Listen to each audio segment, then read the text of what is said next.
ఇప్పుడు నేను దీపం పెట్టానే, ఇదే అఖండ దీపం. అదిగో అక్కడ గొల్ల మండపం తర్వాత కనపడుతుందే, అదే మహాద్వారం. అది దాటితే ధ్వజస్తంభం, వెండి వాకిలి.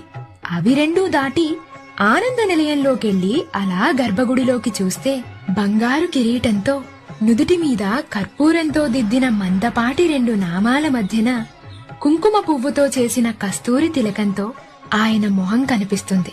అంతే, అక్కడే ఆయనకు కంప్లీట్ గా సరెండర్ అయిపోతావు. చెవులకు మకర కుండలు, కుడి చేతిలో సుదర్శన చక్రం, ఎడమ చేతిలో శంఖం. ఇంకో కుడి చేయి కాస్త ముందుకు చాచి ఆయన పాదాలు చూపిస్తుంటాడు చూడు, ఇవే బ్రహ్మ కడిగిన పాదాలు అన్నట్టు. ఇంకో ఎడమ చెయ్యి నేనున్నాను నీకంటూ అభయమిస్తుంటుంది. కుడి ఎద మీద లక్ష్మీదేవి, ఎడమ ఎద మీద పద్మావతీదేవి. ఆయన రెండు భుజాల మీద నాగభరణాలున్న ఆ పెద్దాయనను చూడగానే ఒక్కసారిగా కళ్లలో నీళ్లు, నరాల్లో ఉత్తేజం, ఒంట్లో ధైర్యం, ఎదలో హాయి వచ్చేస్తాయి. అలా దర్శనమయ్యాక బయటకొచ్చి కాసేపు మూసేసిన వైకుంఠ ద్వారాన్ని చూస్తూ ఆయన్ని తలుస్తూ కూర్చుంటే ఆ అనుభూతే వేరు.